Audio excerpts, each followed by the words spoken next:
Sabe aquele livro que você tá lendo no meio da leitura e você fala, caraca, que livro bom, cara.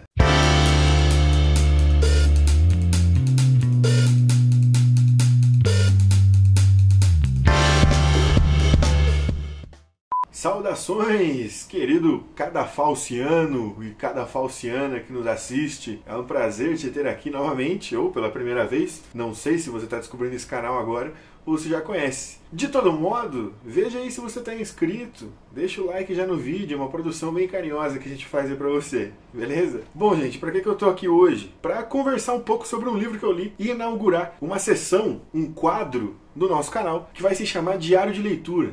No que consiste essa sessão? A gente vai abordar algum livro, algum ensaio, algum artigo que cada membro do canal estiver lendo ali no momento e vamos compartilhar com vocês breves comentários, indicações, reflexões sobre essa obra, sem que isso seja muito extenso, como a gente faz nas lives, lá no quadro que se chama Cadafalso, de fato, em que a gente se reúne e discute aprofundadamente alguns pontos das obras. Então essa conversa é uma conversa muito rápida, que serve como uma indicação de livro e um início para você poder aí carregar contigo na hora de você realizar a leitura, se você quiser. Para começar essa conversa, gente, eu escolhi o livro que eu acabei de terminar de ler, que é o livro Idade da Razão, do Jean-Paul Sartre, o francês Jean-Paul Sartre. Temos aqui essa ediçãozinha de 1979. Eu gosto dessas edições cujas capas são bem simples, não tem quase nada, é só o nome da obra, o nome do autor. Adoro esse tipo de edição aqui. É uma edição de 1979 da editora Abril, mas é um livro, um romance escrito pelo Sartre, publicado em 1946, logo após o final da Segunda Guerra Mundial. E aí você pode se perguntar, bom, é um romance, mas eu conheci o Sartre pela filosofia. Eu sei que ele é um filósofo. Qual que é essa jogada? Ele é um literato? Ele é um romancista? Ele é um filósofo? Bom, a tradição filosófica a qual o Sartre se vincula pensa a literatura intimamente ligada à filosofia. Temos uma frase célebre do escritor Albert Camus, contemporâneo do Sartre, e com o qual o Sartre dialoga bastante, que é a seguinte: só se pensa por imagens. Se você quer ser filósofo, escreva um romance. Inclusive, a gente tratou do Camus em uma das nossas lives, vai estar aqui no cardzinho.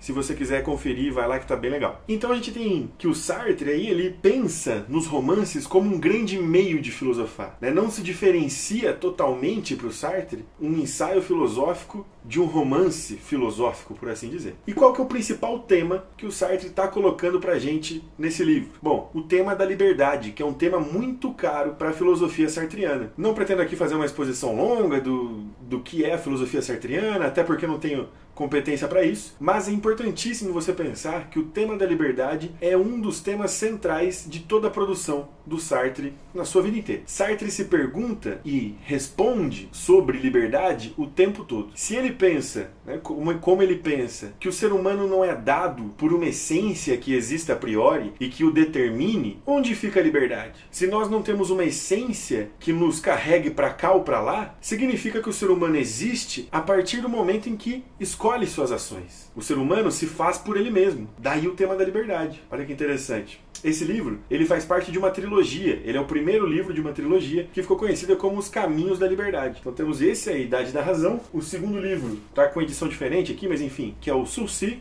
E o terceiro livro, que é Com a Morte na Alma. Qual que é a jogada desse primeiro livro? Um professor de filosofia, olha só, algo um tanto autobiográfico aí, um professor de filosofia chamado Mathieu Delarue tem como compromisso ser livre. E se ele tem como compromisso ser livre, basicamente ele vai se entender enquanto descompromissado dentro dessa trama aqui. Ele vai passar pela vida como alguém que não assume compromissos, ou pelo menos busca não assumir compromissos, e tem responsabilidade apenas com ele mesmo. É dessa forma, nesse livro, que Sartre vai colocar a questão da liberdade. Será que a liberdade é exatamente isso que o Mathieu faz? De não se comprometer, ou buscar não se comprometer? Ou será que a liberdade tem uma dimensão que poderíamos dizer assim, mais coletiva? Só para você ter uma ideia de elementos da trama, Mathieu se relaciona com uma personagem chamada Marcelle, e eles se relacionam há 7 anos e não são casados, até que Marcelle engravida.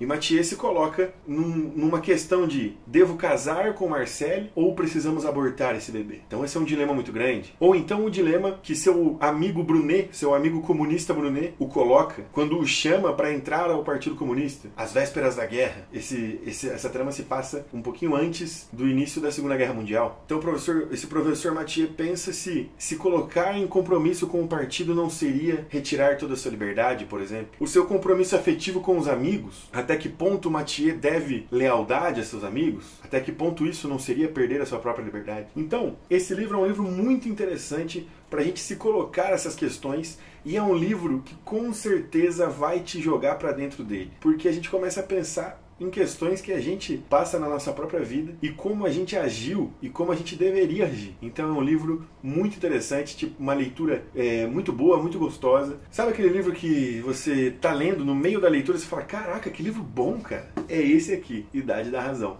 É importante a gente pensar que o Sartre é um autor muito complexo, né? E se você já tiver uma base de filosofia existencialista, vai ser incrível, né, ler essa trilogia. Mas se você ainda não a tiver, é um bom início também de contato aí com essa filosofia existencialista. A gente está falando de um autor que recusou um prêmio Nobel de Literatura em 1964, porque não queria se vincular às instituições formais da literatura. Olha só que interessante. Ele chegou a dizer mesmo que a Academia Suíça, que é aquela que promove o prêmio Nobel, não via do mesmo jeito as obras ocidentais e as obras orientais, e por isso ele não aceitaria o prêmio. Então, de modo geral, a gente pode, por todos os lados, olhar para esse livro e nos depararmos com a questão da liberdade. E não sei o que vocês acham, mas eu acho que essa questão ela é cada vez mais pungente para nós. Ela é cada vez mais presente e mais necessária. Bom, eu espero que você tenha ficado com uma vontade de ler essa obra. Se eu conseguir isso, já me dou por satisfeito. E se você gostou desse vídeo, não esqueça de deixar o like, se inscrever no canal, compartilhar com os amigos, dar essa força pra gente. E acompanhe as nossas outras produções do canal, tem vídeos muito interessantes aí e a gente vai continuar produzindo, beleza? Aquele abraço, valeu!